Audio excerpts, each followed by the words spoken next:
La humanidad ha creado formas impensables de castigo y sufrimiento, mecanismos diseñados para romper el cuerpo y el alma, llevados a cabo con una frialdad aterradora. Hoy conocerás los 7 métodos de tortura más horribles jamás concebidos. Pero cuidado, algunas cosas no se pueden olvidar. Cuenta la leyenda que en la antigua ciudad de Agrigento, en la isla de Cilicia, gobernaba un tirano cuyo nombre inspiraba terror: Falaris. Su sed de crueldad no conocía límites, y fue en su reinado cuando el escultor Perilo de Atenas le presentó una de las más atroces invenciones de la historia: el toro de bronce. A simple vista parece una majestuosa estatua de un toro, fundida con el más fino bronce y con detalles tan realistas que parecían cobrar vida. Sin embargo, su propósito era mucho más oscuro.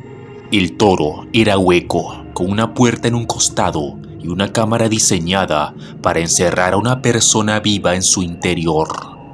Cuando la víctima era introducida y la puerta sellada, los verdugos encendían una gran hoguera bajo la estructura.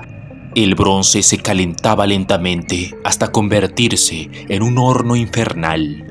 El aire dentro se volvía sofocante, la piel de la víctima comenzaba a ampollarse y cada aliento se convertía en una tortura insoportable. Pero la macabra genialidad del toro no terminaba ahí.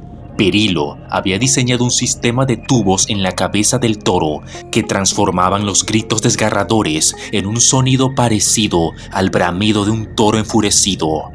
Así, desde afuera, lo que se escuchaba no eran los lamentos humanos, sino el rugido de una bestia agonizante, alimentando el espectáculo de horror para el tirano y su corte. Se dice que la primera víctima fue el mismo Perilo, quien, al jactarse de su creación, fue empujado dentro por orden de Falaris. Aunque lo sacaron antes de morir, lo lanzaron después por un acantilado, dándole un final igualmente cruel. El toro de Falaris no solo se convirtió en un símbolo de terror, sino también en un recordatorio de hasta dónde puede llegar la brutalidad humana. Si el infierno tuviera una herramienta predilecta, sin duda, sería el tenedor de hereje. Su propósito era claro: someter a la víctima al más absoluto tormento sin permitirle morir tan rápido. Este instrumento de tortura, utilizado principalmente durante la Inquisición, consistía en una barra metálica con 2 afiladas puntas en cada extremo, unidas por una correa de cuero que se aseguraba alrededor del cuello de la víctima.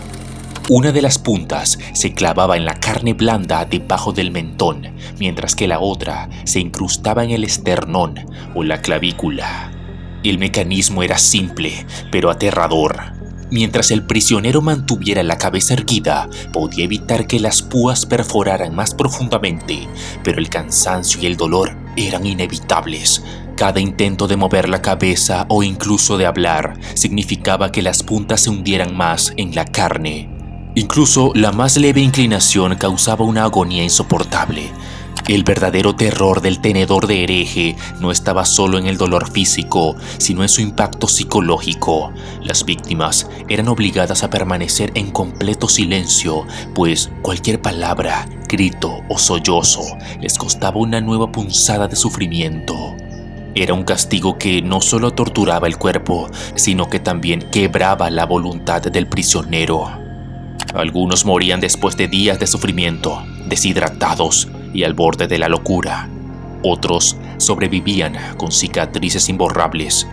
El mensaje era claro: si estás acusado de herejía, no había lugar para la redención, solo para el dolor y el silencio eterno. Cuenta la leyenda que, en la Europa medieval, donde la muerte era un espectáculo y la tortura una sentencia peor que el propio infierno, existía un castigo tan aterrador que su sola mención helaba la sangre: la rueda de Catalina, también conocida como la rueda del desmembramiento. El condenado era llevado a la plaza pública, donde una inmensa rueda de hierro y de madera aguardaba, erguida como un trono de sufrimiento. Primero, los verdugos ataban al prisionero en posición de estrella, extendiendo sus extremidades sobre los radios de la rueda. Luego, con masas de hierro o garrotes, comenzaban a golpear, rompiendo los huesos uno a uno, pero con una precisión perversa. No debían dañar órganos vitales. Cada golpe hacía crujir los huesos como ramas secas, mientras la víctima aullaba de dolor. Cuando los brazos y las piernas estaban convertidos en grotescas masas de carne, venía el verdadero horror. La rueda se elevaba sobre un poste y giraba lentamente, dejando el cuerpo deshecho, expuesto a los elementos, a los ciervos y, lo peor de todo, al juicio del pueblo. La muerte no era inmediata. Muchos de los sentenciados pasaban días enteros agonizando, suplicando que alguien terminara con su sufrimiento. A veces, por piedad, el verdugo daba el golpe de gracia, un mazazo en el pecho o en la cabeza, para poner fin a la agonía, pero no siempre tenían esa suerte.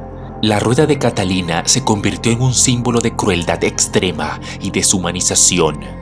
La muerte en la rueda no solo destruía el cuerpo, sino que quebraba la voluntad de quienes miraban, recordándoles que el sufrimiento podía ser eterno antes de la liberación final.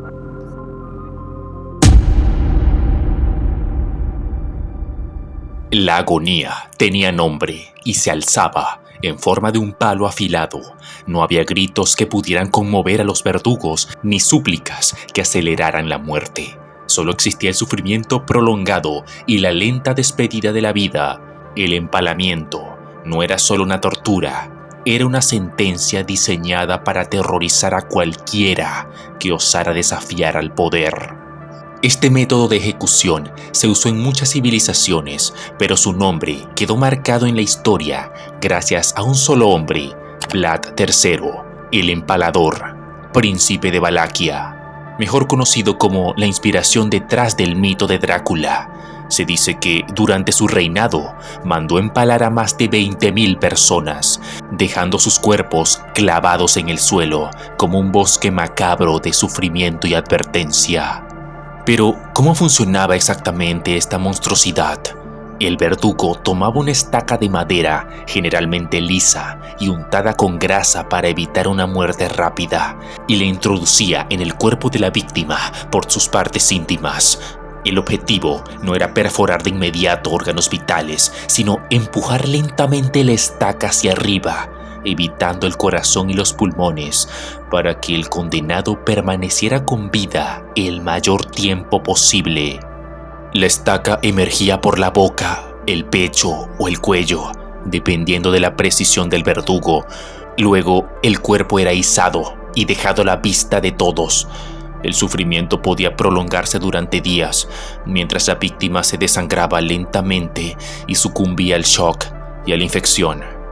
Más allá de Vlad, el empalamiento fue utilizado por los persas, otomanos y hasta en la antigua Roma, un castigo despiadado reservado para los traidores, criminales y cualquiera que mereciera una muerte que no se olvidara fácilmente, porque en la historia hay formas de morir y luego está el empalamiento.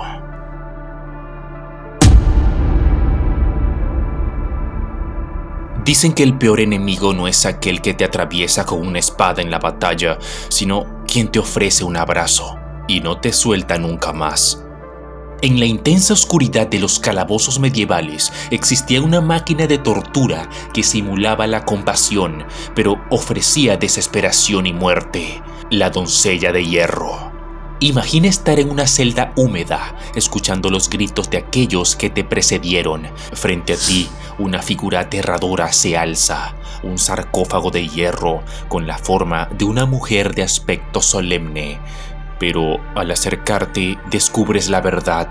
Su interior está cubierto de filosas estacas metálicas, perfectamente alineadas para perforar el cuerpo de quien se atreva a entrar en su abrazo mortal. Los verdugos no tenían prisa. Con un empujón te introducían en la doncella y la pesada puerta de metal se cerraba lentamente. Las púas no eran lo suficientemente largas como para matar de inmediato, sino para perforar la piel, los músculos y los órganos no vitales, asegurando un sufrimiento prolongado. Algunos dicen que las afiladas púas evitaban el corazón y las arterias principales a propósito, obligando a la víctima a agonizar en una muerte lenta y extenuante, atrapada en una prisión de hierro y de dolor. Los lamentos se apagaban con el tiempo. La víctima podía pasar horas, incluso días, desangrándose lentamente, mientras su mente cedía ante el pánico y la desesperación. ¿Pero realmente existió esta doncella de hierro?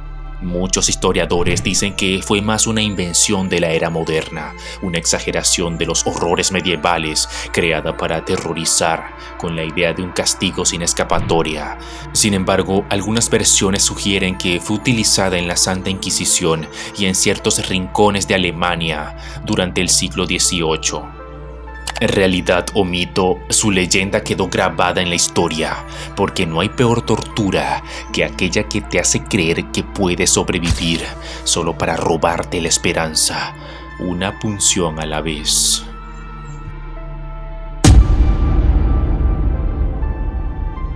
Si hay un animal capaz de sobrevivir a cualquier entorno, de adaptarse a la oscuridad y a la podredumbre, es la rata. Pero cuando el hombre aprendió a convertirla en un arma, su instinto de supervivencia se convirtió en el peor de los tormentos.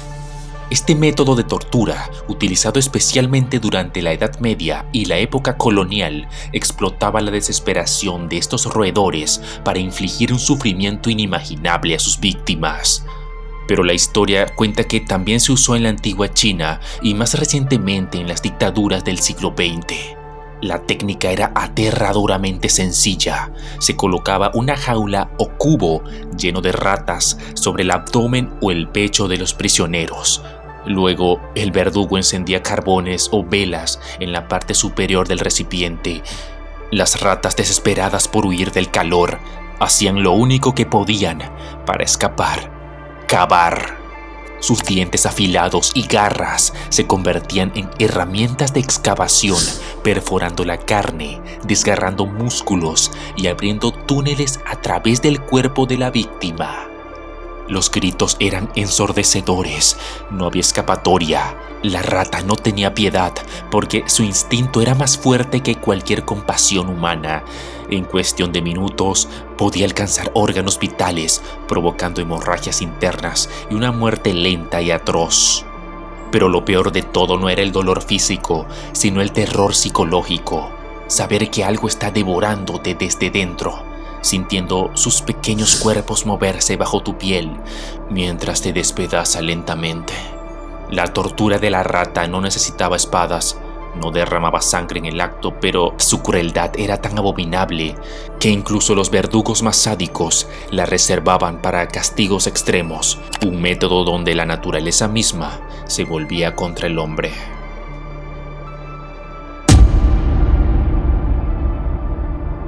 Dicen que la belleza puede esconder los horrores más indescriptibles, y pocas veces esto ha sido más cierto que con el cisne de plomo, un método de tortura tan espantoso como poético en su ejecución.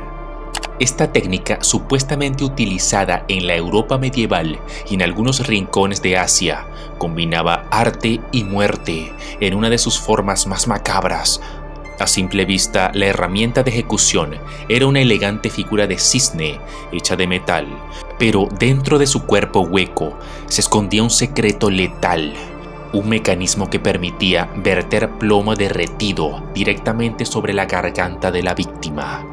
El proceso comenzaba con la persona inmovilizada, obligada a inclinar la cabeza hacia atrás, mientras el verdugo levantaba el pico del cisne. A través de él, el plomo líquido, hirviendo a más de 300 grados centígrados, se deslizaba lentamente hasta caer en la boca y la garganta de la víctima. Las primeras gotas provocaban un dolor indescriptible, pero lo peor venía después. El metal candente se adhería a la carne, endureciéndose en cuestión de segundos, sellando la garganta, quemando los órganos internos y sofocando a la víctima desde dentro. Cada intento de gritar solo aceleraba el proceso, mientras los pulmones ardían en una agonía insoportable. El cisne de plomo no solo era un castigo brutal, sino también un espectáculo. Se decía que quienes lo presenciaban quedaban marcados de por vida, pues el sonido de la carne chispoteando y los últimos estertores de la víctima eran suficientes para quebrantar hasta el más endurecido de los verdugos. Eso ha sido todo. No olvides dejar un comentario con la parte más interesante del video. Y tampoco olvides suscribirte para disfrutar de más contenido. Nos vemos en una próxima oportunidad.